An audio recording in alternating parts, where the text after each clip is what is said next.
भारतीय अध्यात्म में कई सारे अद्भुत मंत्र हैं। हम सब ने बचपन से कई अद्भुत मंत्रों के बारे में जाना है और ऐसे अद्भुत मंत्रों का जाप भी किया है। भगवान का नाम उत्तम मंत्र है जो अपने मन को वश में करके उस अनंत चेतना के साथ हमें जोड़ता है। आज मैं आपको सबसे चमत्कारिक मंत्र के बारे में बताने जा रहा हूं और ये अनुभव सिद्ध बात है। अध्यात्म जगत की ये सीमा चिन्ह रूप बात है। आप सब बड़े ही उत्कंठावान होंगे, बड़े ही जिज्ञासावान होंगे, ये सबसे चमत्कारी मंत्र कौन सा है। शायद अगर अभी मैं बोल रहा हूं तो आपने सोचना भी शुरू कर दिया होगा कि मैं जो अपने इष्ट देव का मंत्र जप रहा हूं वही सबसे चमत्कारी है। ये भाई यही बताने वाले होंगे। ठीक है मित्रों, इस अद्भुत बात को बताने के लिए मैं शुरुआत एक छोटी सी घटना से करना चाहता हूं। एक गुरु और शिष्य की बात है। एक गुरु थे जो सामान्य विद्वान थे, लेकिन अभी साक्षात्कारी पुरुष नहीं हुए थे, और एक शिष्य था जो अपने गुरु में अप्रतिम श्रद्धा रखता था, अपने गुरु में साक्षात भगवान का ही भाव रखता था। गुरु उस उच्च कक्षा में अभी पहुंचे नहीं थे, फिर भी वो एक अच्छे आदमी थे और अपनी साधना कर रहे थे। शिष्य की श्रद्धा अत्यंत विचक्षण, अत्यंत श्रेष्ठ थी अपने गुरु के प्रति। अपने गुरु के प्रति अगाध श्रद्धा, प्रेम और समर्पण भाव से वो शिष्य जी रहा था। एक बार गुरु शिष्य दोनों एक स्थान पे से दूसरे स्थान पे जा रहे थे। स्थान दूर था, सुबह निकले थे, शाम को गंतव्य तक पहुंचना था। रास्ते में बड़ा जंगल आया। शिष्य तो निश्चिंत था, मेरे साथ भगवान स्वरूप मेरे गुरु है, मुझे कोई चिंता करने की आवश्यकता नहीं है। हुआ यूं, बीच में एक बड़ी सी नदी आई और नदी में बाढ़ आई हुई थी। अब निश्चित समय पे निश्चित गंतव्य स्थान पे पहुंचना बहुत जरूरी था और नदी में बाढ़ भी भरपूर थी। दोनों चल रहे थे। चलते चलते नदी नजदीक आ गई। गुरु वहीं के वहीं ठहर गए, लेकिन शिष्य अप्रतिम श्रद्धा के साथ आगे बढ़ता ही गया। शिष्य को ऐसा लगा कि गुरु भी मेरे साथ ही आ रहे हैं और डरने की कोई आवश्यकता नहीं। मान लीजिए उनके गुरु का कोई नाम था। मैं उदाहरण के तौर पे कह रहा हूं कि उनके गुरु का नाम था स्वामी अखंडानंद। शिष्य को अपने गुरु के प्रति इतनी अप्रतिम श्रद्धा थी कि स्वामी अखंडानंद बोलते बोलते स्वामी अखंडानंद ऐसे मंत्र का जाप करते करते कहा जाता है कि वो बाढ़ वाली नदी पूरी तैर के चला गया। कहीं कहीं पे तो ऐसा उल्लेख आता है कि नदी के पानी पे चल के ही उसने नदी पार कर ली। कितनी चमत्कारिक बात। सामने के छोर पर रहे हुए गुरु तो देखते ही रह गए, उनके आश्चर्य की सीमा नहीं थी। हमने उदाहरण के तौर पर उनका नाम दिया अखंडानंद। गुरु सोचने लगे, अरे मेरे नाम का ऐसा बड़ा चमत्कार है। मेरा नाम लेकर मेरा शिष्य जो अभी सामान्य कक्षा में है, वो मेरा नाम लेकर नदी पे चल के उसने पूरी बाढ़ वाली नदी पार कर दी। वो बहुत हर्षित हो गए।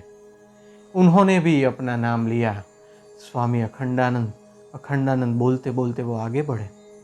जैसे ही नदी में पैर रखा, वो नदी में गिर गए। तो मित्रों, शिष्य भी वही मंत्र जप रहा था जो गुरु ने जपा।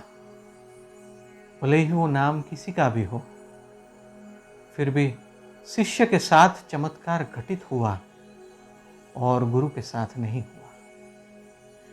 मित्रों, मैं आपको बहुत स्पष्ट रूप से एक बात बार बार बताता हूं कि हमें कथाओं में से मर्म को लेना है। मैंने आपको यहाँ जो भी कथा या तो नाम कहा है वो सिर्फ आपको समझाने के लिए है, या तो हमारी समझ को और बढ़ाने के लिए है। एक ही नाम या तो एक ही मंत्र एक ही समय में जपने वाले व्यक्तियों की परिस्थिति अलग अलग क्यों बनी? एक को उसका लाभ मिला, एक को नहीं मिला। इसका कारण क्या है?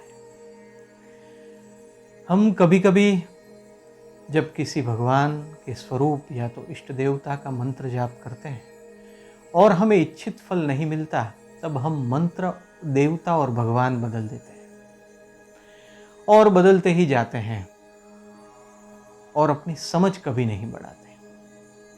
तो आज ये प्रश्न उपस्थित होता है कि एक ही नाम, एक ही मंत्र, फिर भी अलग अलग परिस्थिति, और इसमें चमत्कारिक मंत्र की बात कहाँ आई?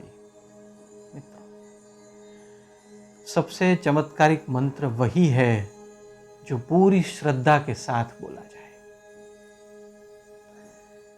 शिष्य के गुरु के नाम में कोई ऐसा चमत्कार नहीं था, लेकिन शिष्य की श्रद्धा पूर्ण रूप से उसमें निहित थी, तब उसने उस मंत्र को चमत्कारिक बना दिया। अब सब जानते हैं आदरणीय परम पूजनीय ऋषि वाल्मीकि जी की कथा।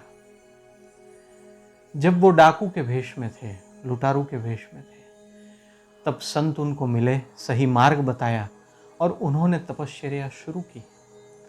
राम की जगह वो मरा मरा बोल रहे थे, फिर भी उनको अंतर के राम प्राप्त हुए और वो ज्ञानी, महा आत्मज्ञानी वाल्मीकि ऋषि बने। मंत्र तो वो भूल से उल्टा बोल रहे थे, लेकिन फिर भी उनको सिद्धि प्राप्त हुई। मित्रों, आज एक बात अपने मन में अतिशय रूप से दृढ़ करिएगा। सबसे चमत्कारिक मंत्र वही है जो पूर्ण शुद्ध श्रद्धा से बोला जाए। सबसे चमत्कारिक मंत्र वही है जो संपूर्ण समर्पण भाव से बोला जाए। आज तक हमने जितनी भी आराधना साधना की है वो शायद पूर्ण श्रद्धा से नहीं की है। जाकी रही भावना जैसी, ताको प्रभु मूरत पद मिलत ही वैसी। प्रहलाद को श्रद्धा थी तो एक खंभे में से भी भगवान प्रकट हुए। धन्ना जाट को श्रद्धा थी तो एक पत्थर में से भी भगवान प्रकट हुए। मित्रों, अगर हम श्रद्धा रखेंगे तो हम जहाँ कहीं भी हैं, हम जिस तरीके से भी भगवान का नाम लेंगे वो असाधारण फलदायी होगा। एक छोटा सा बालक था, उसने सोचा कि अगर मुझे उत्तम प्रार्थना करनी है तो मैं क्या करूं? उत्तम प्रार्थना तो मुझे नहीं आती। उसने भाव से भगवान के सामने कहा, प्रभु A to Z, ये मैंने सारे A to Z आपके सामने रख दिए, आप उसमें से उत्तम प्रार्थना बना लीजिए और मेरी ये मांग पूरी कीजिए। बालक की श्रद्धा में निर्दोष भाव था और भगवान ने उसका असाधारण परिणाम दिया। मित्रों, सभी संशय को मन में से हटा दीजिए। जिस मार्ग पे आप चल रहे हैं, संयम और शुद्धता से चलते रहिए और श्रद्धा रखिए। श्रद्धा से जो भी मंत्र जपेंगे वो सबसे चमत्कारी होगा। आपको भौतिक संसार में भी वो शुद्ध लाभ देगा और आध्यात्मिक संसार में भी आंतरिक लाभ देगा। जरूरी है आपकी श्रद्धा।